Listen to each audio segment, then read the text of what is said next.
UPN 9, home of the first Olympics, coming August 26th. You're watching UPN 9 News, winner of the Edward R. Murrow Award for Overall Excellence. And now, the news team at 10. Ernie Anastos, Brenda Blackmon, Storm Field's weather, and sports with Russ Salzberg and Monica Pellegrini. This is UPN 9 News. Tonight, he's back. John Rocker's return to the Big Apple. The Braves pitcher faces the fans for the first time since his racist tirade. Good evening, everyone. John Rocker says he's glad to be back in New York. Really? Well, it's true. He said it. The Atlanta pitcher is shaking up Shea tonight, his first time back in the Big Apple since ripping the city to shreds. But will the fans forgive and forget? We have team coverage beginning with Logan Crawford live tonight at Shea Stadium. Logan, how are you? Very well, Ernie. The big mouth from the South, the man who rocked New York with his awful comments about the city, the Sports Illustrated magazine. John Rocker, a pitcher for the Atlanta Braves, is here at Shea Stadium tonight. So are hundreds of police officers assigned to protect him just in case the fans he offended become fanatical. And for that, I sincerely apologize. An instant replay is how the Mets-Braves series began. On the Diamond Vision, a repeat of John Rocker's apology he made to the media less than an hour before the game started. First of all, I'd like to say that I'm happy to be back in New York, believe it or not. Well, you gotta believe many New Yorkers are not ready to roll out the welcome mat, John. I think personally, without using any vulgar words, it'd be hard to describe, but he's a very bad human being, and I like to have 5 minutes alone with him. The Braves bad boy did not take the 7 train to Shea as promised. Instead, the reliever sought relief from the police to give him a ride. This is like protecting the Ku Klux Klan. The fact is you don't particularly care for the people you're protecting, but it's your duty to do so. At least 10 times the normal number of police officers on duty at Shea Stadium tonight. Beer sales are limited too, all because of the man New Yorkers love to loathe. I also feel that the people of New York, as well as the media, have misjudged me. I am not the evil person that has been portrayed, and when given the opportunity, many people who actually know me have spoken out strongly on my behalf. This is Rocker's first trip to Shea since saying some pretty evil things to Sports Illustrated magazine about minorities, gays, single moms, and 7 train riders. The comments are so unpopular, they've kind of started an unspeakable fashion frenzy. What do you think of John Rocker? What do you think I think of John Rocker? Lots of New Yorkers are wearing T-shirts to tease Rocker. What do you think of John Rocker? He stinks. He's a...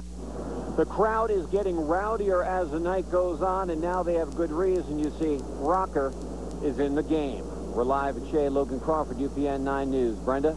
Thanks, Logan. The players are saying, let's play ball already. All the fuss over Rocker has some people losing sight of what today is really about, the game. For that part of the story, we go to Monica Pellegrini. Hi, Monica. Hi, Brenda. Clearly, this has been a major distraction for the Mets and more so the Braves in what is supposed to be a great time for baseball. These two teams are meeting for the first time since the National League Championship Series last year. Rocker realizes that and, in essence, issued somewhat of a public apology to his teammates. The situation, however, has become a distraction to many of my teammates. Unfortunately, many members of the media have overestimated my significance. I'm merely a baseball player, guys. In the great scheme of things, my thoughts, opinions, and attitudes are of little importance. The Braves and the Mets have both tried to downplay the importance of Rocker coming to New York. They look at this as the Mets versus the Braves for the lead in the National League East, not the Mets versus Rocker. Yeah, I don't look at a particular individual and say I have to beat this guy because he's a bad person or I don't like him or anything like that. I just know that I have to try and do my job and try and get a good pitch to hit and do what I'm supposed to do. I just cannot believe I'm in this room talking about, you know, what we're all talking about. For most guys, you just shake your head and get ready for batting practice.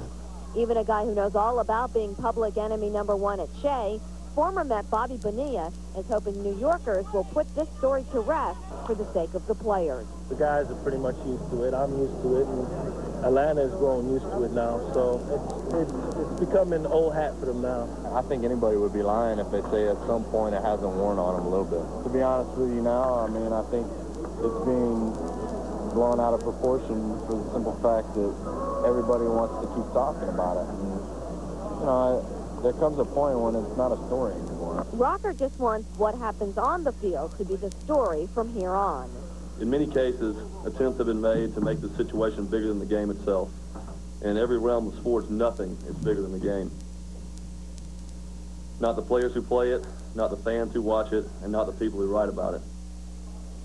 As Logan mentioned, Rocker got in the game just moments ago. We're going to show you how he did on the mound coming up later in sports. Also, all this talk about the Yankees making a trade, they made a surprising one this afternoon. We'll tell you about that later on in sports. Ernie? All right, thank you, Monica. Big story in the news tonight, drama at Disney World as a tense hostage situation continues at this hour. An armed man is holding his 4-year-old son and a waiter hostage at the Boardwalk Inn at Disney. Set up a line. They are basically, I'm staying in constant contact with him. I'm not sure of exactly what he's demanding. I do know the root of the situation is domestic in nature. It involves either a spouse, a girlfriend, or a wife. Police have evacuated guests from the hotel. They've also been able to speak with the hotel waiter, who has confirmed that the man is armed. The gunman is demanding to talk with his estranged wife and has also threatened to kill himself. A grand jury has handed down a 50-count indictment in connection with last month's Wendy's massacre. John Taylor and Craig Godineau have been formally charged with first and second-degree murder, attempted murder, robbery, and weapons possession. Taylor is also charged with tampering with evidence. Queens DA Richard Brown has 120 days to decide if he will seek the death penalty. Now, the coroner's office confirms tonight that a Long Island man has died from rat poisoning. The big question is, how did it happen? Kathleen Trigg is live in Suffolk County, where police now have a mystery on their hands. Good evening, Kathleen. Good evening, Ernie. That is indeed right. 48-year-old Rudy Walmart was driving from his Long Island home to visit someone in Queens when he began feeling sick. He checked himself into a Flushing hospital where his condition progressively got worse. That was a week ago. Last night, he died there. And tonight, the medical examiner is saying the cause was rat poisoning. The victim, Rudy Walmart, lived here in this posh Bayshore neighborhood just off the water. Today, detectives from Suffolk County and the NYPD spent hours searching the house neighbors say he shared with his girlfriend and her mother, looking for any evidence that might explain how rat poisoning may have gotten into his system. Normally, people keep poison to the animals and whatever, so I don't know what happened here. It's just terrible that anyone would die that way. Earlier this evening, the victim's brother and other family members flew in from Mississippi, obviously distraught over the news. Neighbors say they can't believe it either. Nothing like this has ever happened here. Never heard of anything, and I live here a long time. And I hope that, I don't know what to say, I hope that he didn't, it wasn't a killing. Most of the residents we spoke with in this quiet, upscale neighborhood say they barely even knew the family that lived across the street here. They say it's a very private community, and Rudy Walmart really stayed to himself. In fact, except for an incident about 2 weeks ago where police were called to the house here, they say they saw very little activity. And we just looked out to see, and we noticed there were 2 cars and the ambulance out here. Other than that, we didn't hear why or whatever, but assumed that it was a medical issue. Others we spoke with have speculated that police were responding to a robbery.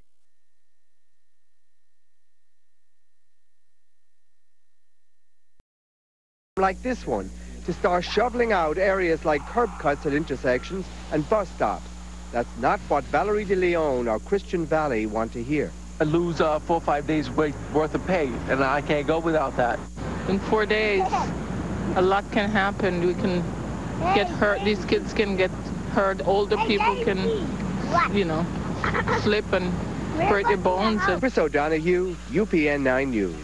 And tonight it looks like a careless smoker is to blame for a wildfire that's been burning out of control in Southern California. The fire has destroyed homes, charred thousands of acres of land, and left hundreds homeless. But as Eric Hong reports, firefighters are now getting some help from Mother Nature. While the fire continued to trek across the mountainous terrain of eastern San Diego County, fire crews mounted a vigorous air assault on the flames below.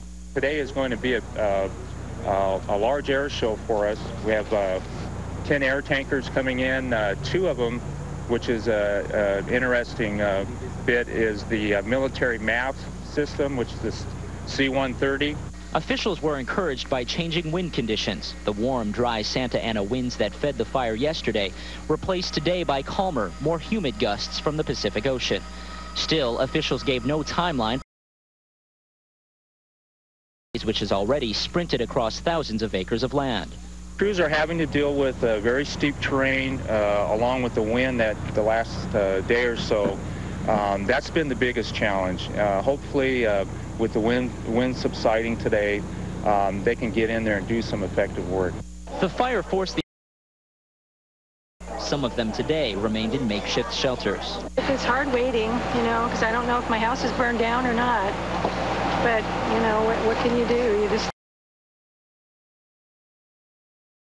Homes, but officials are still unsure exactly when everyone will be able to come back. In Alpine, California, I'm Eric Hoff, UPN 9 News. Tennis star Boris Becker lost a battle today in divorce court. The 33-year-old German tennis star is in Florida, where his estranged wife is staying with their 2 children. Becker wants the proceedings of their divorce case closed. He claims that disclosing details of his finances could jeopardize his family's safety, but the judge ruled the trial would be public. Jennifer Lopez has made a big decision about her life. That story tops tonight's eBiz News. Well, when it comes to brains or body, Lopez says she'll take the body. The curvaceous actress and Latin pop star tells Marie Claire magazine that given a choice, she prefers to be described as sexy rather than smart. Lopez says she also likes to wear clothes that make her feel sexy as well, like the revealing outfit she wore for the Grammys. The Beatles are proving their music is eternal. The VH1 polls say their 1966 album, Revolver, is the best in rock and roll history. The Beatles had 5 albums in the top 11 on VH1's list of the 100 greatest albums. Nirvana's 1991 album, Nevermind, was second. Pet Sounds by the Beach Boys was number 3. George Magazine is folding. The magazine was launched by John F. Kennedy Jr. in 1995 and focused on politics and celebrities. But advertisers never really bought into it. The final issue will be a February-March commemorative special. Jerry Seinfeld called his half-hour comedy a show about nothing. That's exactly how much a man who sued the show for $100 million will be receiving. Michael Costanza, a real estate agent from Long Island, claimed the show's producers used his name, likeness, and persona to create the character of George Costanza. But today, a New York appeals court upheld a lower court ruling that said the creators of Seinfeld did not violate his privacy rights. Just ahead is more snow heading our way. Storm has the weekend forecast. Also, thousands of bottles of booze are crushed and a crackdown on illegal liquor. Then going for the glass, on the ice, and the hardwood. It's how bizarre. Plus, here's a look at some of the other stories coming up in our UPN 9 News Rundown.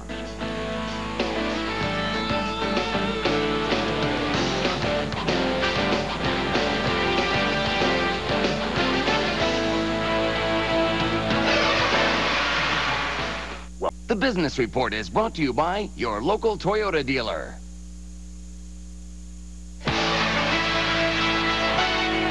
Eight people who got caught in a home improvement scam got some of their money back today. Consumer Affairs officials gave checks to people who have been ripped off by General Home Improvements of Queens. The contractor had pled guilty to fraud and is now on probation. The city also warned consumers to always check first. You should really hire a home improvement contractor like you would choose one like you would choose a doctor. Use references. This is someone who's going to be living in your home who you need to trust. The checks given out today totaled nearly $70,000. Your money news now. After an economic summit with leaders of the technology world, President-elect George W. Bush is confident about the future of the economy. Bush feels tech companies will lead the resurgence. He says the short term may look rough, but he's confident things will take a turn for the better in the long run. He hopes tech stock investors will agree. People that have invested in this industry are in the long term going to realize good gains on the money they've invested, because this is the leading edge of thought in the world.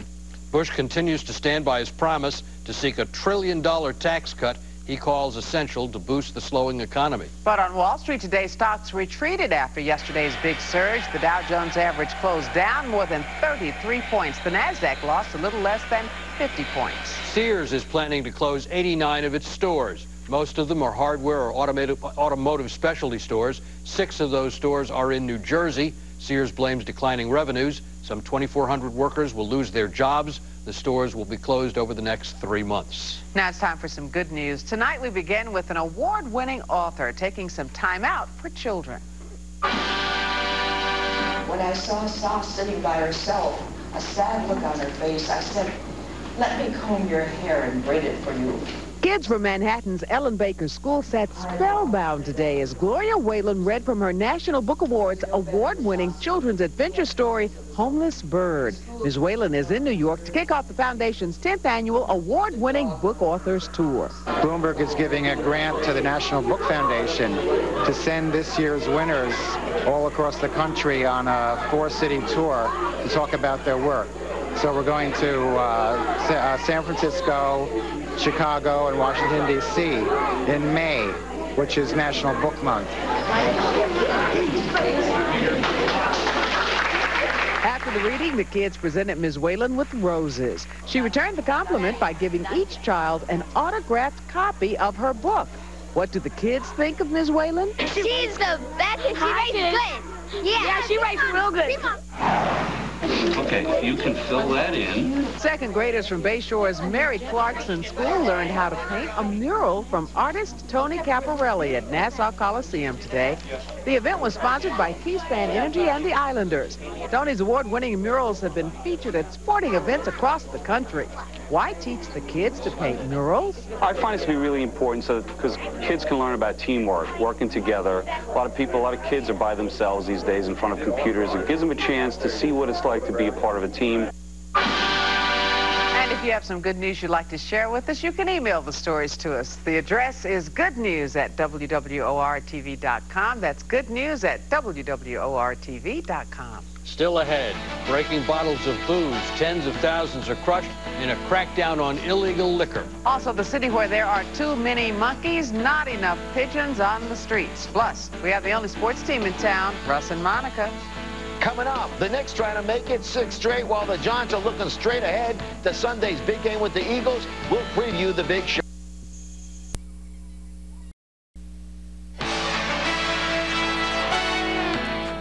New clues were found today which might help explain this week's crash of the Concorde. They were found on a day when memorial services for those who died were held in both Germany and in France. Jim Gately has the latest. New evidence shows the Air France Concorde was in serious trouble even before it left the runway. Information from the plane's 2 flight recorders and debris left on the runway indicate both left engines failed and the left landing gear was not working properly. Also, the crew tried but failed to cut off the flow of jet fuel to the 2 failed engines. The actions of the crew, which is to automatically close the throttles and shut the fuel off, they've done this, but it has failed to cut off the fuel supply. Today, a French prosecutor opened an inquiry into, quote, involuntary homicide and injury concerning the crash. Mechanics replaced parts in one of the failed left engines just prior to takeoff. Today, an official memorial service was held in a Paris church for the 113 victims. They include 100 passengers, a crew of 9, and 4 people killed on the ground. 99 of those passengers had been scheduled to leave from here today on the MS Deutschland, a German luxury cruise ship. The remaining 420 left in a very somber mood. It's going to be very difficult the first few days. In memory of the passengers who died on the Concorde, the Deutschland's crew has changed some things on the cruise. For one, the TVs do not show any news of the crash, and tonight's first night party celebration has been canceled. There will be no official ball in the evening. There will be classical music. The Deutschland left on time today for its luxury cruise to South America. In Manhattan, Jim Gately, UPN 9 News. We want to warn you about a dangerous baby backpack that's being recalled. More than 100,000 Jerry Trail Tech baby carriers are involved. Small infants can shift to one side, slip through the leg openings, and fall out. The backpack baby carriers were sold from January of 1996 through July of this year. You can get more information from our website at upn9.com. Attorneys for Napster say that they will continue to battle to keep the music-swapping website alive. A federal judge ordered the plug pulled on Napster at midnight tomorrow for copyright infringement. People who swap through music through Napster are angry at the ruling. The company's founder says that they will appeal. The judge's ruling essentially is this, that one-to-one non-commercial file sharing violates the law. We'll fight this in a variety of ways to keep the Napster community growing and strong.